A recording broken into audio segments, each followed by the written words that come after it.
Hi everyone! In one of my last videos I made a custom doll of my Usi Bonnie, and at the end of that video I said that I want to make at least one more to keep her company, and that's what this video is about. Today I will make a doll of Elsa. She's from my story called The Witch's Sorrows. She's a witch just like Bonnie, but unlike Bonnie, Elsa is a villain. She's also very pretty and I love her, and I was really excited to do this.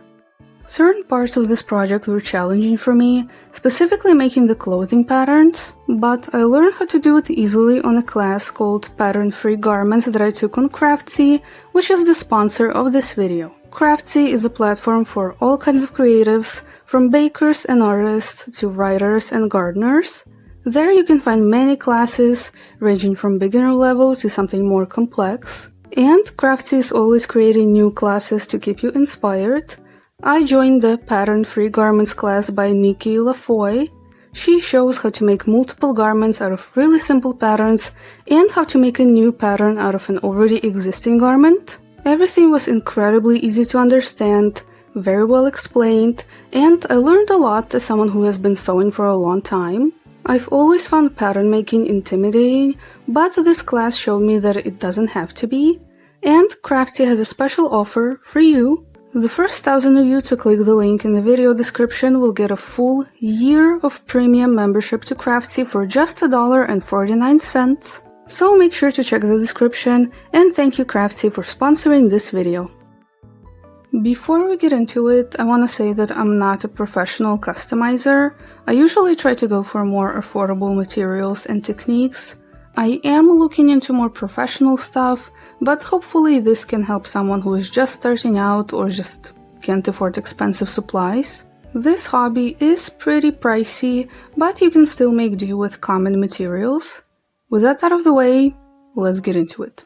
As a base, I'm going to use a G3 Monster High doll.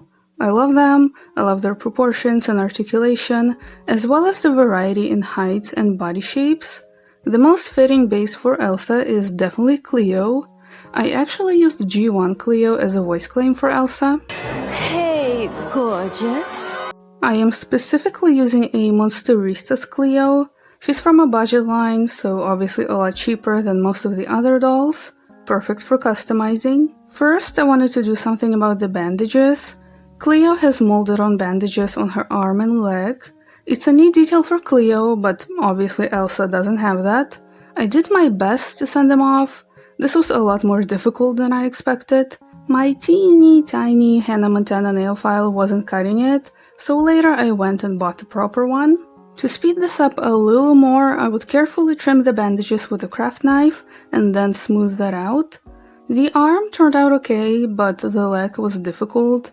I even used some air dry clay to even it out.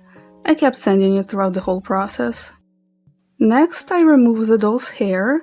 I didn't record it, but I've shown it in the previous video. Cut the hair as short as possible, dunk the doll's head in hot water for a few minutes, carefully pull the head off and scrape out the remaining hair through the neck hole. After that, I, as usual, wanted to get to my favorite part as quickly as possible, so next I'm painting the face. For painting, I use Happy Color acrylic paint, acrylic markers from Ardex, some metallic puffy paints also from Happy Color, and nail art brushes. I am not removing the factory face. I'm painting the doll a completely different color anyway. I'm using an Ardex marker. These go on very smoothly and are pretty opaque, but you can also use watered down acrylic paint. Try not to leave brush strokes, especially on the face. For now, I'm just painting the head. Next is my favorite part, the face. First I sketch it out. It was a little tricky. With Bonnie, Twyla's face sculpt was almost a perfect match. Cleo's face sculpt fits, but it's not as accurate. I made it work though. The face is very important to me. It really determines if I like the doll and if I want to go ahead with a custom. I wanted to give her some blush. I don't have pastels yet, so instead I pick up some paint directly off of a marker with a brush and apply it to the face with tapping motions. I started with pink, then added red, then it was too much, so I went over it with a skin color to tone it down. Then I move on to the eyes. I color them the same way I do in digital art, fill in the whites, add a gray shadow, paint on the blue irises, add shading to them, and outline them with a darker blue. Elsa wears brown eyeshadow. First, I add some paint above the lid the same way I did the blush. I try to blend that out a little bit, but not all the way to the eyebrows. Next, I add more brown around the eyes. This part is not blended. I'm trying not to ruin the eye shape. Then I paint on her eyebrows, fill in the shapes, and add little hairs like I do in digital art. I need to clean them up a little bit. Touch up the eyeshadow, and then I pull out red paint and paint the pupils. This step looks cool on its own, but I will come back to them later. While I have the red paint out, I add some black to it to mix up Elsa's lipstick color. I'm overlining her lips a little bit, and I stretched out the left corner to give her a smirk. Then I thought, why not add some gold paint to her lid? That's not in the design, but it looks nice. I paint on her smile line, and then I decided to give her visible teeth. That wasn't planned, but the closed mouth just wasn't cutting it. Plus, this is pretty much her signature expression. I was a bit nervous about this at first, but in the end I'm glad I did it. It gives her face more character and just makes it more accurate. Then I start adding details to the eyes. Eyeliner, defining the eyelid and the under eye fold, like I do in digital art. This stage is always a little scary, but this is also where the face starts coming together. Add eyelashes, her beauty mark, then fill in the pupils with white, leaving a little red outline, and lastly add some highlights. And I thought I was just about done here, but something about the face kept bugging me, so I went back and made the pupils a little bigger, eyeliner a little thicker, and gave her some lip filler. I also outlined the irises with a much darker blue because they were blending into the white a little bit. I wasn't sure if I was a fan of the face-up, but at the end it all came together and I absolutely love it. Before painting the body, I want to give her some clothes. Elsa's style is a lot of black, red, lace, a lot of really skin-tight and feminine clothing. Just like with Bonnie, instead of recreating a specific outfit I've drawn Elsa in, I wanted to give her a bunch of different pieces so I could mix and match. First, I looked through all my extra doll clothes to see if there's anything I can use. I found this top from Garden Mysteries Venus. Elsa doesn't really wear this color, but the style of the top is perfect, so I'll just use it. I also found this jean skirt that I made for a different doll at some point. I just sewed the Velcro to it. And I also found a few pieces from my other Cleo dolls, but we'll get to that in a bit. Finally, I can use these tiny books. These came with Scarlet from Shadow High. They are functional, they have actual pages with tiny text on them, and they are the perfect Elsa red color. I'm gonna pretend that these are her spell books. For shoes, I'm using these boots from Monsteristas Frankie. I love these. I'm just trimming off the top parts to make them into simple boots. I paint them black and put clear nail polish on top to make them nice and shiny. Now to the new pieces. First, I wanted to make her a simple black dress with sleeves. I always found it hard to make patterns for really fitted garments, especially for Monster High and their different body types. I'm gonna use this dress from Monster Ball Cleo and trace it to make the pattern. I cut the stitch in the back and trace it onto a piece of paper. Though I wish I folded it in half instead of spreading it out. This way it would have been easier and more symmetrical. The sleeves are simple, they're just rectangles. I measure how wide they need to be to wrap around the arms, but I make them a little bit longer because I want the sleeves to kind of go over the hands a little bit. I have this shiny, velvety black fabric, and that's what I'm going to use. Cut out the pieces with seam allowance, hem the edges, sew the seams, and turn everything inside out. Then I add Velcro to the dress, and that's it. The original dress has seams on the sides to fit better, but I didn't do that because I like the wrinkles at the waist. Next, I wanted to make her some leg warmers and socks. The socks are going to be imitations, not actual socks, because at this scale, layers of fabric quickly become bulky, and I want the doll's leg shape to be not obstructed. You know what I mean? I cut out some rectangles. Instead of hemming the edges, I just fold them over, then sew the piece together.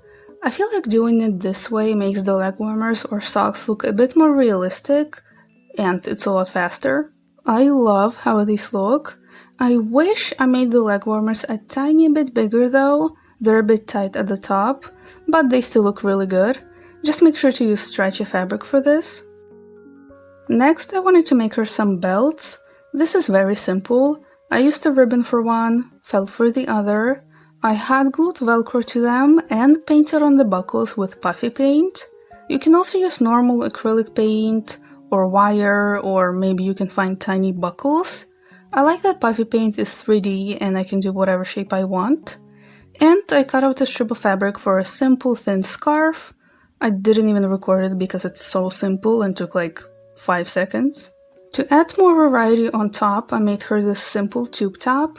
I cinched it in the middle for a more interesting shape. And to go with it, I made this sheer off-the-shoulder top. I basically cut a piece from an old pair of tights, added stitching for the sleeves, cut that and turned it inside out. Love this piece. And out of that same fabric, I sewed 2 tubes for a pair of tights. I left the most complicated piece for last. I wanted to make her a pair of jeans that flare out at the bottom. I like doll pants. I don't really like making them, especially if they are very fitted, but luckily I have these shorts from Monster Fest Cleo. I really didn't want to cut these, so I'm folding them in half, pinning them down and tracing them as accurately as possible. I add some length at the bottom, of course, and cut out the pieces out of an old pair of jeans. I didn't record this, instead I took photos of each step so you can see what I did. These looked pretty good on their own, but then I started putting them on the doll and realized that I messed up. The left pant leg was too tight and just didn't want to go up. I don't know if it's just because of the bandages, or I made it too tight on accident, or both. The fact is, I had to cut it open to put the jeans on, and then try to stitch them back together a little looser. Cleo's legs are thicker at the thighs and shins, but very thin at the knees. I should have either made them a little baggier at the knees, or used a stretchier fabric. That's unfortunate, but I don't want to start over, so I'll just use these. They look nice in the end. But that's it for the clothes, and now let's do her hair. Elsa's hair is very curly and layered, so I knew this would be a challenge. For curly hair, you can just buy doll hair that's already curly, but since we are more affordable here, I'm going to use yarn. I'm gonna use the same method I used on my Honey Swamp custom. Make sure to use 100% acrylic yarn. Take a piece. I like to do a knot on the end so it all stays together. Take the yarn apart. Usually it's made out of 3 strands twisted together. Then I take aluminum foil. I take a piece and twist it into a makeshift curler. You can adjust the size of this depending on how long and tight you want the curls to be. For Elsa, I made these pretty thick, but if you're making them thick, make the ends thinner so they're easy to fold over later. Then wrap the yarn around the foil and fold over the ends to secure everything in place. Then I grab my hair straightener and heat up the yarn. Make sure to heat it up on all sides and be careful because the foil gets piping hot very quickly. Once it cools down, carefully take the foil out. Try not to mess up the curl, unless that's the look you're going for. Trim the end and that's about it. Then just make like 1,000 of these. I hate this part. Just preparing these took me about 2 days because of how mind-numbing it is. But now let's attach this to the doll. You can reroute with yarn or make a wig. I'm just going to glue it. I'm using hot glue. I've been trying to avoid it. It can get really messy and bulky and you have to work really fast, but it's quick and the curls should cover up the imperfections. I glue the yarn strategically. To do the parting, I basically glue the yarn facing the opposite way, then once I'm done with that section, I just fold it over. I also picked out the better looking curls to glue in the front. I wish I painted the scalp brown before gluing the yarn. For some reason I always skip this step, but it helps with bald spots. They're not going to be as visible if the scalp matches the hair. After everything is glued on, I give her a little haircut. Elsa's hairstyle is kind of specific, and I draw it a little differently every time. I give her some layers, shorter on top, longer at bottom. Don't go short right away. You can always cut it more, but once you cut it too short, it's over. This especially goes for curls. There was a lot of trial and error with this step. Lots of trimming, lots of shaping, but I think in the end it's as accurate as it could be. I set it in place with some hairspray, and that's it for the hair. Now we can finally paint the body, and with this I'm going to show you a method I found to seal the paint at least a little bit. I don't have Mr. Super Clear yet, but I'm looking into it, I promise. I found it online. It was not as expensive as I thought it would be, but still pricey, so once I have some extra money I'll get it. But for now I'm going to use this cheaper method. First, paint the body, of course. It helps to sand it first so the paint sticks better. I do this one body part at a time, just so it's easier to hold the doll and I'm not worried about smudging the paint. I did about 3 layers. Then I put a thin layer of clear nail polish over the paint. Make sure to do this in a ventilated area. My nail polish is glossy, I don't know if there are matte ones, but once it's dry I add another layer of paint on top to make it matte again. This method isn't flawless, of course, I still have to be careful when handling a doll, but it's better than nothing. If the paint gets scratched off, there's another sealed layer of paint underneath. I don't do this on the head because the paint sticks to the vinyl head really well and I've never had issues with painted heads. The body is a different story though, especially the torso and legs. I've also seen people use Mod Podge, but I'm honestly not sure if it's sold where I live.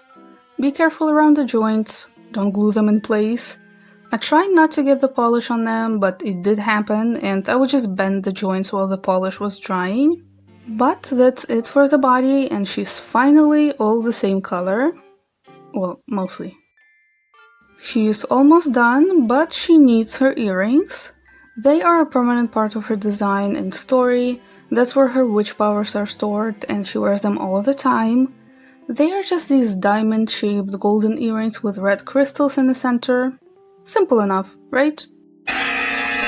At first I was going to buy some tiny human earrings in the shape and some red gem stickers. I went to pretty much every store in my area that could potentially have that and could not find anything. The closest I could find are these droplet gem stickers. They are the perfect color and come in a variety of sizes, so we'll have to go with that. I'm gonna use the sticker packaging as the base. I'm painting the cardboard gold, then I stick the gems to it, cut the earrings out, leaving an edge around the gems and a circle at the top. Then I take 2 flathead pins painted the same gold, poke them through the circle at the top, and put the finished earrings onto the doll. They're not a perfect replica, of course, but good enough for now. If I do find more fitting materials in the future, I will probably redo them. And the very last thing I wanted to do is give her some nails. I'm using hot glue for this. Basically, you just put a droplet of glue on the doll's finger, pull it while it's still hot, trim it, and paint it. It took me some tries to get the hang of it, and I'm not sure if I quite got it. I might replace these with cardboard or plastic, but with that, this doll is done. This doll was much more challenging than Bonnie. The more fitted clothing, more complicated hair texture and hairstyle. At points I wasn't sure if this was going to work out, but in the end it all came together. It's really Elsa in all her glory, and it's so cool to see both her and Bonnie next to each other in 3D. I don't think I've ever made anything like this with my characters, something that I can hold in my hands. I might make more dolls of my characters in the future, probably in far future, but this is it for this video. Thank you so much for watching, hope you enjoyed it. Like, comment, subscribe, all of that. Check out my other socials, they will be on the screen and in the description. Stay safe and I'll see you in another video. Bye!